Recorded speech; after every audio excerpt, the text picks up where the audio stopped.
किसने मारा? 14 दिन ये इन खेतों में कैसे पड़ा रहा? मसाजिद में तो ऐलानात करवाए गए थे, पुलिस ने तो इसको भरपूर ढूंढा भी था, लेकिन ये बच्चा जिंदा नहीं बल्कि लाश की सूरत में मिला। क्या कहानी है, ये सब आपको दिखाते हैं। फैजान के घर पर मैं इस टाइम मौजूद हूँ। फैजान की उम्र 4.5 साल और फैजान की वालिदा मेरे साथ इस टाइम मौजूद हैं। इनसे हम बात करते हैं। अस्सलाम वालेकुम। क्या हुआ था फैजान को? हौसला करें, हिम्मत करें, बताएं आप, बताएं शाबाश, क्या हुआ था? मुझे तो नहीं पता था, बाहर ले गया था। क्या झगड़ा हुआ था आपका आपके देवर से? कोई झगड़ा नहीं से, वैसे ना हो मैंने बुलाना से ना मैं बुलाओ। किस वजह से? कोई बात होती है? वैसे भी है भी हुई ये सब दस ये कारण आ रहा है। मां कहंदा से मोड़ की लड़दा रहे करे ठीक है। अच्छा, फिर आपस में बुलाते नहीं थे? नहीं। कब से? साल को 1 साल हो गया, बिल्कुल बातचीत नहीं थी? नहीं। तो सास ससुर को पता था? क्या वो नहीं समझाते थे? कहते थे बस वैसे भी बच्चा समझ जाए। आपके मियाँ दुनिया से चले गए 4.5 साल। 4.5, यानी फैजान की पैदाइश हो गई थी? नहीं, 2 महीने कुछ 2 माह बाद पैदा हुआ। ठीक है। कितने बच्चे हैं आपके? एक बच्ची, एक बेटी है और बेटा अल्लाह को प्यारा हो गया।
फैजान आप लोग कंबाइंड फैमिली सिस्टम है, इकट्ठे रहते हैं ना एक ही घर में। तो इस फैजान को कोई मारता पीटता था, कोई करता था, कोई गलत था?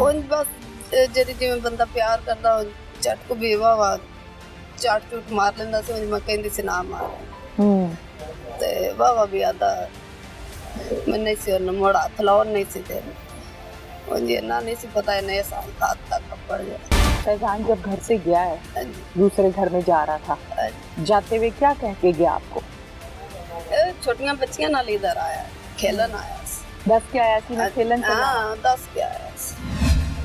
देवर का पूरा नाम क्या है? अब्दुल जब्बार।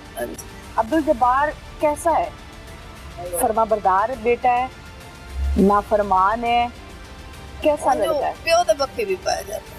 बाप को भी मारता है? जे को गुंजरी कुछ नहीं में गल करे ना उनदे नाल लड़ पई, बदमाशी करता है।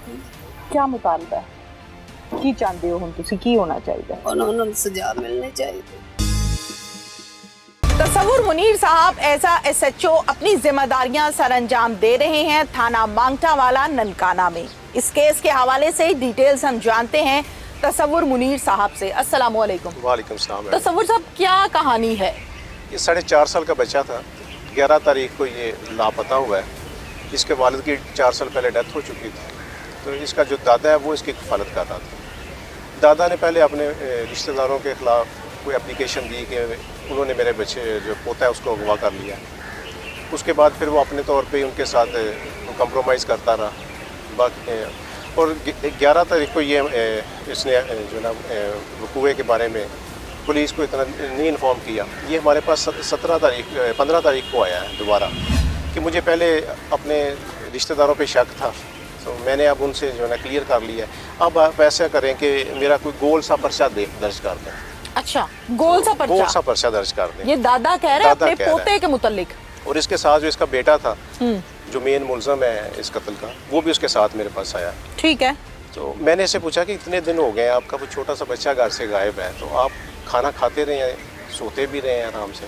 कहते हैं हाँ। तो मैंने बिल्कुल कहा इस सही। तरह होता तो नहीं है, जो किसी का इतना मासूम सा बच्चा जो इतने दिन घर ना आए और वो बंदा इतने सुकून से बैठा रहे। तो कहते हैं बस आप जो है ना हमारी कार भी करते हैं। अच्छा तो जी। मैंने फ़ौरन इसकी FIR दर्ज की, ये सोच के कि छोटा बच्चा है उसकी किसी गटर में या किसी नाले में ना गिर गया हो, ठीक है। या कोई और भी कोई संगीन वक़ूआ हो सकता है। तो FIR दर्ज करने के बाद हमने मौका मुलाजा किया, वहाँ मौका पे गए, लोगों से पता जुई की इलाके से। उन्होंने कहा कि वाकई इतने दिन से ना बच्चा गायब है। यानी पर्चा जो दर्ज हुआ वो अगवा का हुआ। पर्चा हमने अगवा का दर्ज ठीक किया है। पहले। ठीक है। तो इनके मोहल्ले से भी पता चला कि बच्चा वाकई नहीं मिल रहा काफ़ी दिनों से। ठीक है। तो फिर हमने इनकी इंटेरोगेशन की। DPO साहब ने हमारी एक स्पेशल टीम बनाई जिसमें DSP साहब, SHO, IO, हम सब मौका पे चले गए। इसकी पहले इन्होंने हमें जो जाए वकूआ दिखाई, वो इन्होंने अपनी फूफी के घर में ठीक है। ले गए। ठीक है। वहाँ इन्होंने कहा कि यहाँ से ये बच्चा जो है वो गायब हो गया। ओके। उसके बाद हमने कहा कि इसकी वालदा से हमें मिलाओ। तो हम खुद इसको साथ ले के इसकी वालदा के पास गए। इसकी एक छोटी बहन थी जो इस बच्चे से भी छोटी थी, वो वालदा के पास थी। दादा भी उसके यानी पास। हम ये कह सकते हैं को 3 साल की बच्ची, तकरीबन क्योंकि 4.5 3 का साल तो की फैजान बच्ची है ना। थी। ठीक है। वो सही तरह बात भी नहीं कर सकती, थोड़ी बहुत बात करती थी। हम्म। तो दादा, इसकी वालदा और वो तीनों बैठे हुए थे। तो छोटी बच्ची से हमने पूछा कि बेटा आपका भाई किधर है? तो उसने कहा कि वो तो चाचू लेके गया है। जब उसने ये बात की तो दादा ने उसे थोड़ा सा डांटने की कोशिश की कि ये क्या बात कर रही है। तो हमने बच्ची को अलहदा किया, वालदा से पूछा, लेकिन वालदा जो है ना वो उसने टाल मटोल किया, वो सही तरह बात नहीं बता रही थी। वालदा गुमसुम थी या जानबूझ के? बस गुमसुम थी, कोई बोलती नहीं थी। सदमे सदमा था उसको, तो ठीक बच्चा है। उसका नहीं मिल रहा। ठीक है। तो दादा से जब हमने अलहदा बच्ची को किया और बच्ची को थोड़ा सा हमने कोई लेज़ वगैरह उसे दिए ताकि वो पुलिस को देख के घबराए नहीं। उसने बताया कि उसको तो चाचू लेके गया है और चाचू ने उसे मारा भी था। तो उसकी इस बात से ना हमने इसके दादा से कंफर्म किया कि आपको ये बात बच्ची ने बताई नहीं थी उसने। तो दादा ने भी इनकारी किया कि मुझे नहीं पता इस बात का। ठीक है। तो हमने कहा कि हम 2 मिनट में आए तो हमें उसने बच्ची ने बता दिया। बिल्कुल बिल्कुल, तो बड़ा प्लस पॉइंट है। हाँ, फिर मोहल्ले से भी पता चला कि जो इसका दादा है ना, इसने अपने बच्चे से उस दिन काफ़ी पूछगिछ की थी। इसको भी शक था अपने बेटे पे कि ठीक इसने है। कुछ ठीक किया। है। फिर हमने इसके चाचा की तलाश शुरू की। तो चाचा जो है ना, जब उसको पता चला कि पुलिस ढूंढ रही है। मुझे इन्वेस्टिगेट करना चाह रही है, तो वो भाग गया घर से। उसके बाद हमने वहाँ काफ़ी इसको तलाश किया, ये शाम तक नहीं आया। शाम को हम जब वहाँ से हटे हैं, वहाँ हमने प्राइवेट कपड़ों में अपने मुलाजम लगाए ताकि ये पुलिस की गाड़ी को देख के साइड, जब तक गाड़ी इधर रहेगी तब तक तो ये नहीं आएगा। ठीक है। उसके बाद जब हम वहाँ से थोड़ा सा साइड पे तो ये आ गया, इसकी हमने इंटेरोगेशन की। तो ये मान गया कि वाकई मैंने उसे, पहले कह रहा था कि मैंने इसे नहर में फेंक दिया, जिंदा ही फेंक दिया नहर में। ठीक है। बाद में इसने कहा कि नहीं, मैंने उसे कत्ल करके तो फसलों में फेंका है। फसलों में। फिर हम रात को इसको लेके गए, तलाश किया। सारी सच्ची बात बाद में इसमें बता दी कि उसको मैंने गला काटा उसका ठीक है। छुरी के साथ।